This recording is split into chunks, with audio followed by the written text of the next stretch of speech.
अरे क्या हुआ, इतने गुस्से में कहाँ जा रही हो? आपके दोस्त की बदजबानी की खुशी में जा रही हूँ मैं। वो इतना बदतमीज तो नहीं है जिस तरीके से तुम जा रही हो। लेकिन वो जितने भी बदतमीज है ना, कम से कम मुझसे बर्दाश्त नहीं हो रहे। पता नहीं पहली मुलाकात में मुझे क्या समझ बैठे, और तो और दूसरी मुलाकात में मेरे काम में वो नुक्स निकालने लगे। हद होती है हर बात की। और फिर बाद में मुझे कहने लगे कि आप मेरे ऑफिस के लिए अनलकी साबित हुई हैं। ओह, मैं समझ गया। देखो, जो तुम समझ रही हो ना, उसके कहने का मकसद ये नहीं था। मैं जानता हूँ उसे, वो बहुत अच्छा इंसान है, वो दिल का बहुत ही अच्छा है, और इसका अंदाजा आगे चल के तुम्हें खुद भी हो जाएगा। इस बात का अंदाजा लगा के मैं क्या करूंगी? अच्छा, कम से कम तुम ये तो कर सकती हो कि मेरे साथ एक अच्छे से एयर कंडीशन रेस्टोरेंट में चल के लंच कर सकती हो सकता है उस वहाँ की ठंडी हवा में तुम्हारा गर्मा गर्म गुस्सा कुछ ठंडा हो जाए। No thanks. अच्छा, तो फिर एक काम करते हैं, हम आपको अजान सा बुला। क्यों भाई? अरे चली जाओ, उससे पहले कि उनका पारा फिर चढ़ जाए। क्यों, गुस्से में थे क्या? नहीं, आई डोंट। जाओ जल्दी, जा रही हूँ। वो लेट आने पे भी गुस्सा हो जाता है।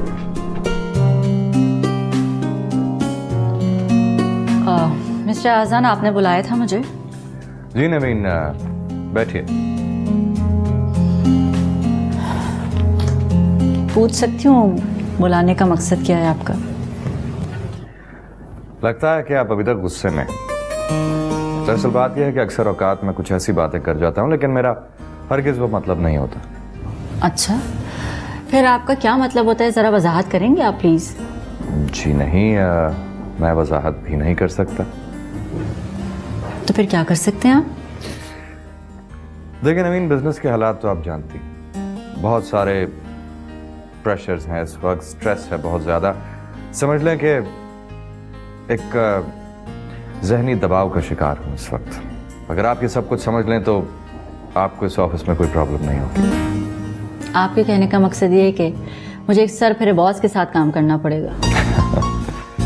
बिल्कुल। बुलाया आपको इसलिए था कि ये एक नए प्रोजेक्ट की फाइल है, प्लीज इसको देख लीजिए। श्योर।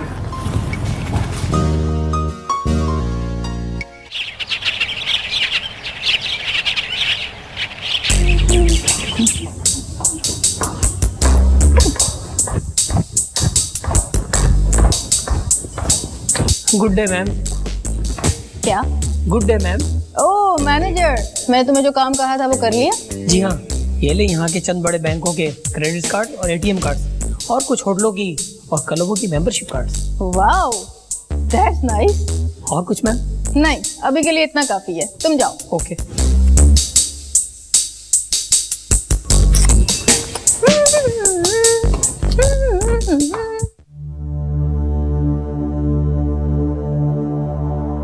शरीफा, इधर आओ।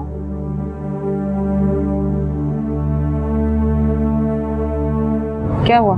जी बेगम साहबा। क्या हुआ, तुम परेशान हो?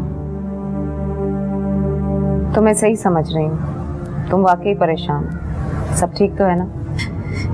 कुछ ठीक नहीं है बेगम साहबा, और कुछ ठीक होने की उम्मीद भी नहीं है। खुल के बताओ, हो सकता है मैं तुम्हारी कुछ मदद कर सकूं।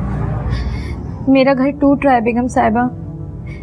मेरा शौहर दूसरी औरत के चक्कर में मुझे तलाक दे रहा है। देने वाले का ज़र्फ इतना बड़ा हो तो मांगने वाला अपनी कमजोरी से क्यों डरता है?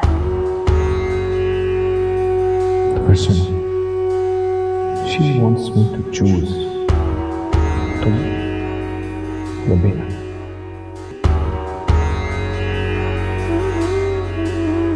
ये कहानी कब तक दोहराई जाएगी? कौन सी कहानी बेगम साहिबा? यही कि हर मर्द को दूसरी औरत क्यों अच्छी लगती है, और वो दूसरी औरत ये अमल करने से पहले क्यों नहीं सोचती कि वो किसी औरत का ही घर तबाह कर रही है। ये कौन सोचता है बेगम साहिबा? मैं तो सोच सोच के बेहाल हो रही हूँ कि मैं अपने बेटे के बगैर कैसे रहूंगी। बेटा? तुम्हारा बेटा भी है? क्या उम्र है बेटे की? 12 साल।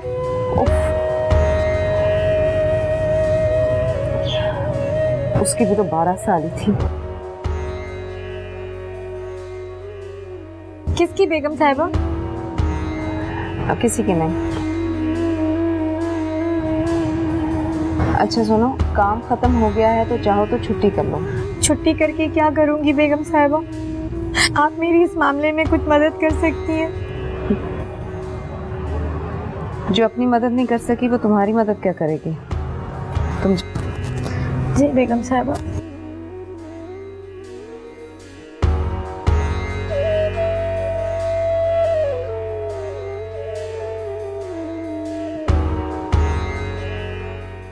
आपको अपनी बेटी पे एतमाद नहीं है क्या? बेटा एतमाद ना होता तो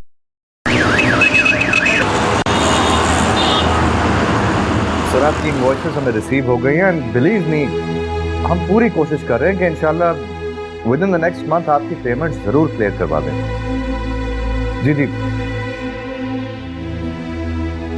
जी हमारी पूरी कोशिश रहेगी। Thank you for understanding.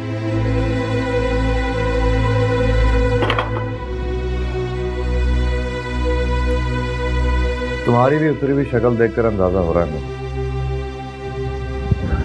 अजान, तुम्हारे लिए एक बुरी खबर। पूरी खबर सुनने की तो आदत हो गई यार। तुम बताओ तुम्हारे पास कौन सी बड़ी खबर है?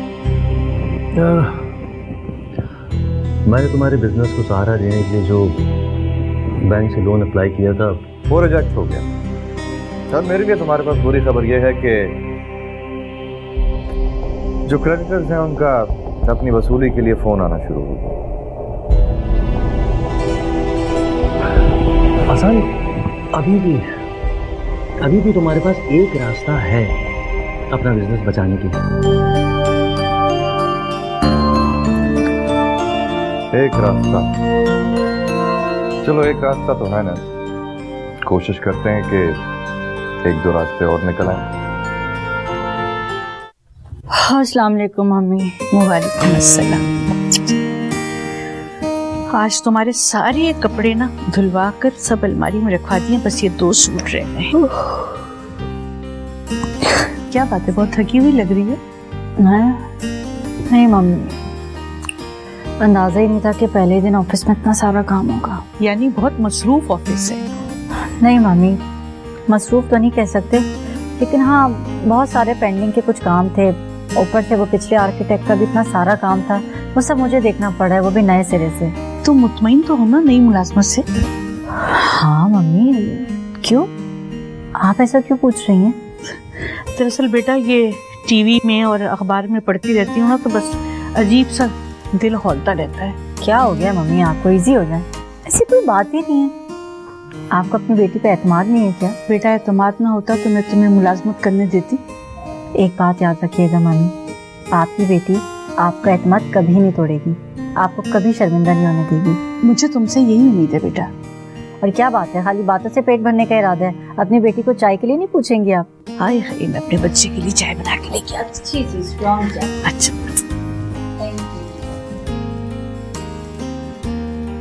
I'm so sorry, लगता है हम दोनों को गलतफहमी हो गई। हम दोनों को नहीं, सिर्फ आपको गलतफहमी हुई है, समझे आप?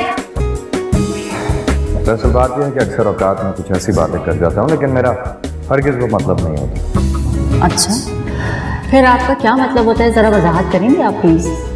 जी नहीं, मैं वजाहत भी नहीं कर सकता।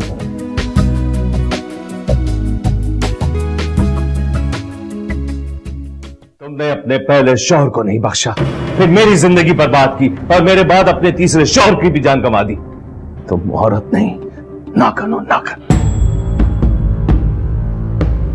जो अपनी बर्बादी का खुद जिम्मेदार हो उसे दूसरों को इल्जाम देने का कोई हक नहीं है। मैंने एक आला खानदान का फर्ज समझकर तुमसे शादी की थी, लेकिन तुम अपनी इज्जत और गैरत को नशे के पाउडर में घोल के पस्तियों में गिरते चले गए। और तुमने तो ये भी नहीं सोचा कि तुम्हारे खानदान की एक इज्जत है, एक मकाम है।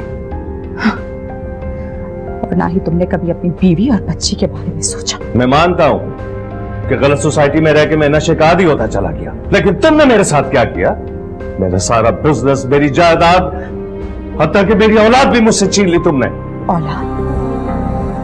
तुम्हारे होठों से ये औलाद का लफ्ज कितना भद्दा और बुरा लगता है, बिल्कुल तुम्हारी इस हालत की तरह। कभी गौर किया है तुमने कि तुम क्या थे और क्या से क्या हो गए हो? गलाजत में लुचड़े हुए जानवर की तरह लगते हो तुम,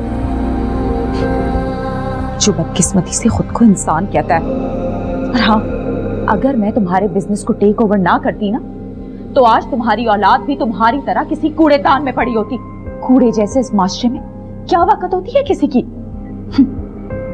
शायद तुम्हें थोड़ा थोड़ा याद हो, ये मैं हूं जिसने तुम्हारी औलाद को संभाल लिया और आज वो अमेरिका में आला तालीम हासिल कर रही। मैं यहाँ तुम्हारी नसीहतें सुनने नहीं आया हूँ। तो फिर और तुम्हारा यहाँ है ही क्या?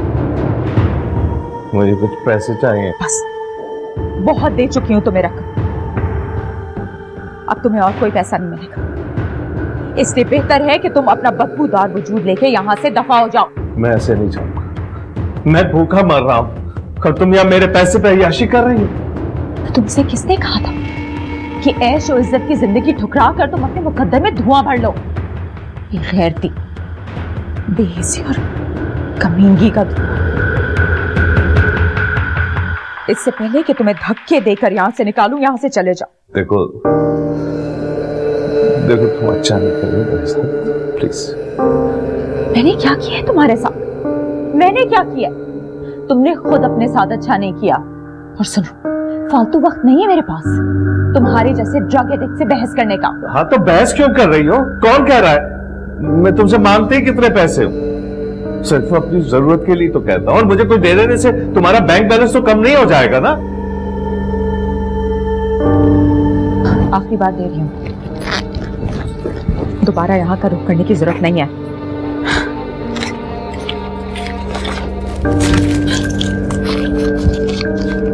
आइंदा की आइंदा देखी जाएगी।